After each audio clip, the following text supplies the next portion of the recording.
Welcome to Giving Voice to Vision. Our guest today is Pam Minyard. Pam has over 20 years of leadership experience in the nonprofit arena. She loves Jesus and has a passion for developing leaders. Her network spans the nation, and with her personality, passion, and purpose, she inspires those around her. Her greatest joys are her 3 children and their families, especially the 7 grandchildren. Pam enjoys kayaking, hiking, and football, but largely delights in the network of her friends and family. Pam currently serves as the Mission Increase Ambassador to Mississippi.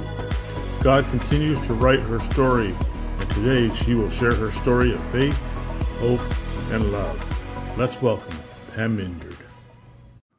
Well, welcome, Pam Minyard. We're glad to have you with us today. It's a thrill and a joy for us. Bob, it's great to be with you today. Thank you for the opportunity to spend this time with you this morning. Well, you've been on a journey of faith throughout your life. Tell us a little bit about your journey. Oh, well, today I think what I want to share is mostly of my recent journey, which has been very difficult. I retired from my job in 2019. I was working for a nationwide organization as a development officer and had visions of spending time with my husband and being with our grandchildren and our families. And then sadly and tragically, I lost my husband in 2020. And so suddenly I found myself somewhat wandering, trying to figure out what God would have next for me. And the grief journey, I really have no words. It's been difficult. Yet I've trusted the Lord with it. And I'm excited about what I'm realizing is He's not done with me yet. And so I began to talk to different people. And a good friend of mine, Brenda Smith, recommended I reach out to you and Michelle and just begin talking with you about your ministry, Life by Design. And so pretty quickly, I jumped in and started coming to some of your events, online events, which have been incredible, Bob. Thank you for that. And before I retired from my job, I began following an organization called Mission Increase. And I was always intrigued by their model for nonprofits, churches, and donors. And so I just began praying about that. And yeah. Well, tell us a little bit about your family. Oh, goodness. I have 3 children, 1 amazing son-in-law, 2 incredible daughter-in-laws, 7 grandchildren, Bob. And they live all over the country, Oregon, Tennessee, and Missouri. And I reside here in Starkville, Mississippi. So I'm constantly in an airplane or in the car driving around to see these grandbabies. Well, when we go through life, we a lot of times have a career or a calling on our life. Yes. And when we retire, there's a sense of not having a purpose, and we need to get repurposed in life to take a look and saying, okay, now what? That's right, Bob. How was that journey for you? Well, I knew I loved the nonprofit world and the nonprofit sector. And my personal mission is to know God, to make Him known, and to connect people to the things that matter to them so that they might discover their own life purpose. And with that mission in mind, I began looking back at Mission Increase and their organization, which is headquartered in Portland, Oregon, and just began studying their model, began hanging out with the Alabama area director, and just began learning about their organization. And long story short, I'm excited to be serving as the ambassador to Mississippi, just trying to figure out what it would look like to bring Mission Increase to Mississippi. And it's my greatest joy. I'm having a blast doing that, Bob. So yeah, it fits perfectly in with my life purpose. And I'm super excited about the potential there for my state, my home state that I love. Well, tell our audience a little bit about Mission Increase and what you're doing with them as an ambassador for them. Okay. Mission Increase equips donors, churches, and nonprofits to multiply their collective kingdom impact so that more lives are transformed for Jesus. And they do that through training workshops, group coaching sessions, life on life, one-on-one coaching to nonprofit leaders, church leaders. And then we have an incredible curriculum called Transformational Living, which has been created for donors to take a deep dive into answering the question, what is my kingdom assignment? And Lord, what do you have for me to do with the resources you blessed me with? And that curriculum is exciting for me as I've been a development officer for so many years, and I see givers needing something like this. So that's been a real focus for me in Mississippi.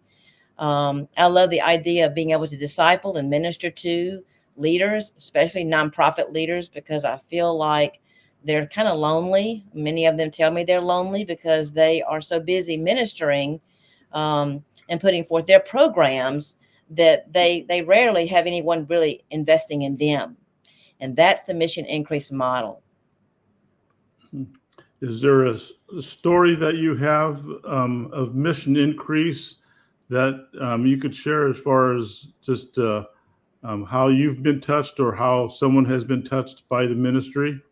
Ooh, there are many. I think one stands out. I was in Alabama with the Alabama area director, and we were praying together with about 15 or 20 nonprofit leaders. And it was an amazing event where the area director just led us through different areas of prayer. And we separated out and went around this beautiful property just to have alone time with the Lord to pray about the different nonprofits, the communities that we were serving, and that kind of thing. And then afterward, we had lunch.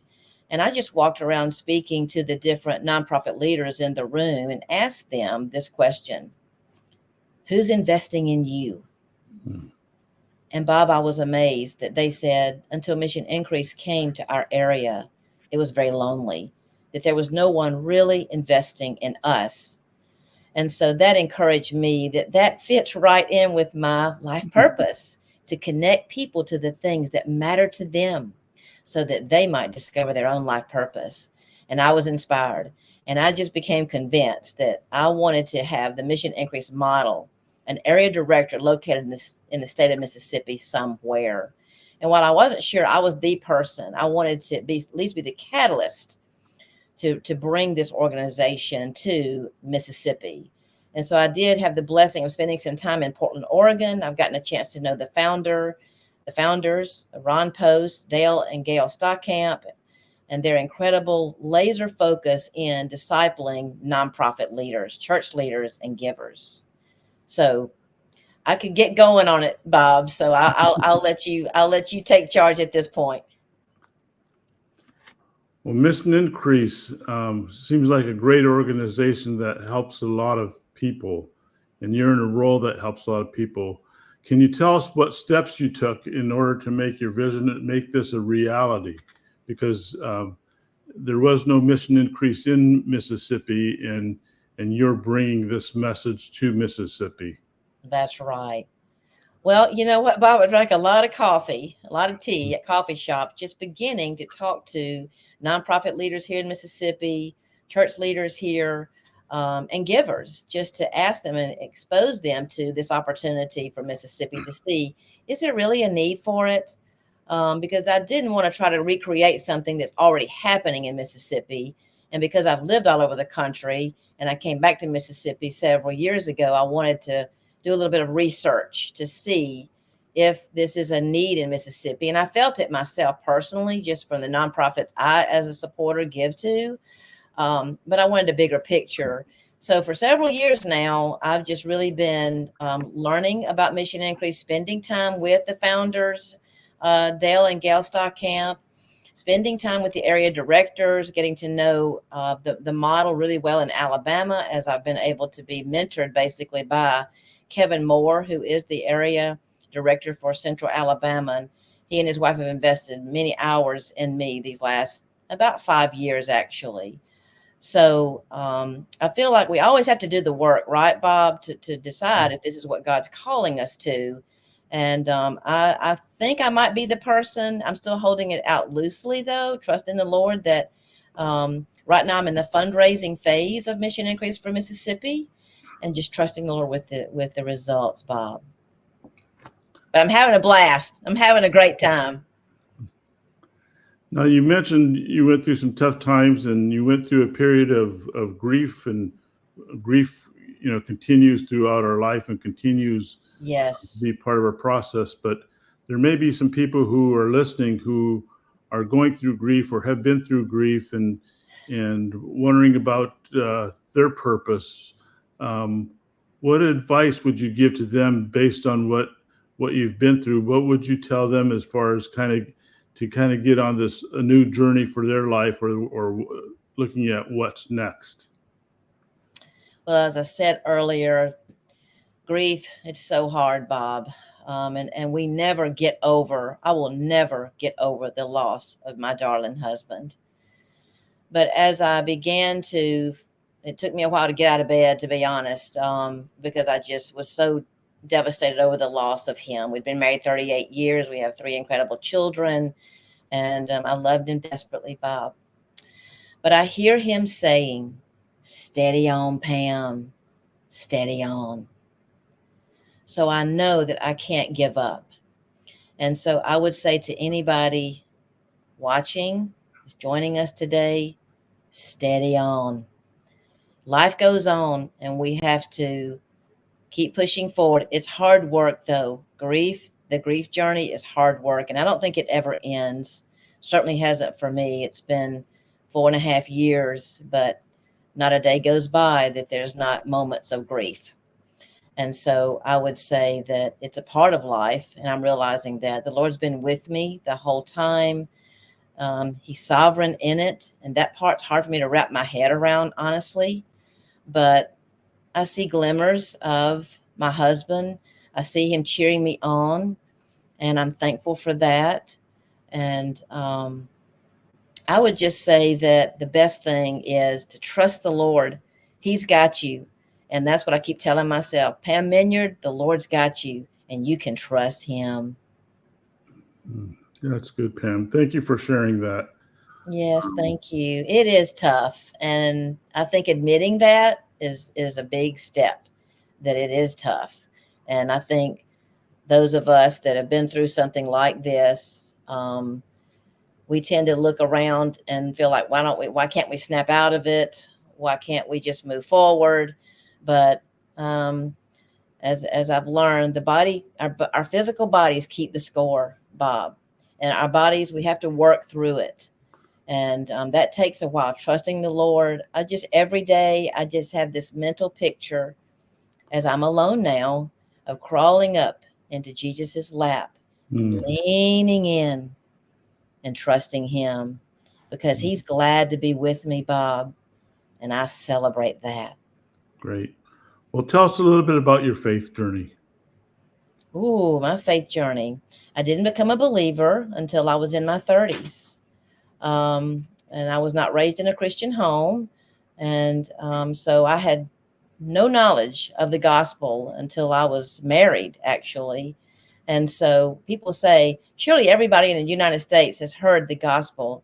And I say, no. Spread the gospel.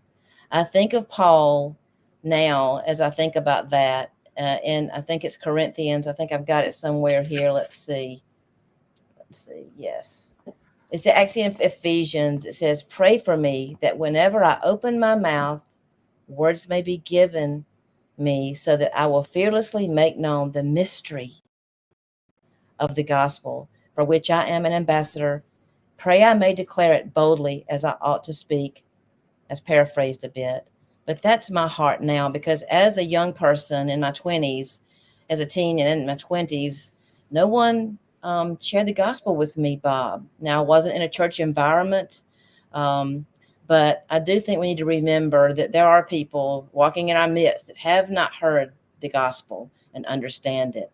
So my encouragement would be, from my own perspective, is to make known the mystery of the gospel, because I'm thankful that a woman took the chance and told me a little bit about Jesus.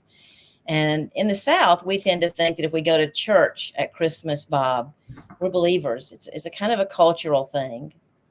So now I'm realizing that we have to be told about the relationship with Jesus so that we can truly know him. That's good. Um, what advice would you give for someone who may have the dream, a vision, or not know their purpose? What advice would you kind of give them as far as if they're kind of in a stuck position, how to get unstuck? Well, I recommend Life by Design with Bob and Michelle Cavender, first of all. Um, their tools are amazing in helping someone identify that. But I do say we just have to trust God. Where are your talents? Look around to the people that are invested in you. Talk with them, because sometimes talking with others can help you better identify where your giftings are. And I think that's what happened when I met you and Michelle, Bob, is I began to hear from you. I began to talk to other people that knew me, that began, as much as I had all the ideas about what it was for, that the Lord might have for me. I love the nonprofit world. I love loving on nonprofit leaders. I love loving on givers, and hanging around people that knew me well helped me to better define that purpose as I was beginning to wonder I was literally wondering what I was supposed to do next, as a new widow but a grandmother that wants to be invested in her family and grandchildren. So talk to the people in your sphere of influence. Ask them those tough questions. What am I good at from your perspective? Where do you see me going from here? And then get involved with Bob and Michelle with Life by Design. Mm. Well, thank you for that, Pam. You love to encourage and inspire leaders. Does Yes. your current role allow you to do that? And how have you done that in the past, and how are you doing it today? Well, in my last role, I was involved with youth, and I do have a real heart for youth and developing youth leaders. But I think being available is the biggest thing, Bob, is just being available, reaching out to people, connecting to people with intentionality. I think we um, would like for it to happen, our connections to happen just casually, but I think we have to be intentional. And I think I've been very intentional in the relationships that I have, because I do enjoy incredible relationships all over the country from my work for so many years. And so I guess my word would be intentional. Great. Last question I have is you've been given 2 minutes to share a message to your grandchildren and your children. What would your message be to them today? What would you want them to know from your heart? Oh, I want them to know the Lord. Please, Lord, please, would you save these sweet babies, these 7 babies of mine, that they would know you, that they would love you, and that they would discover their life purpose early. And to my little grandbabies, I would just say, I love you so much. You are the greatest joys of my life. But my biggest wish is that you would know Jesus, know him well, so that when life hits, and it's going to hit, that you will have that anchor to hold on to. Well, Pam, thank you for sharing so much today. You've shared a lot, and you've taken us into your story as well, and we appreciate that. And we hope that Mission Increase will provide the next steps for you.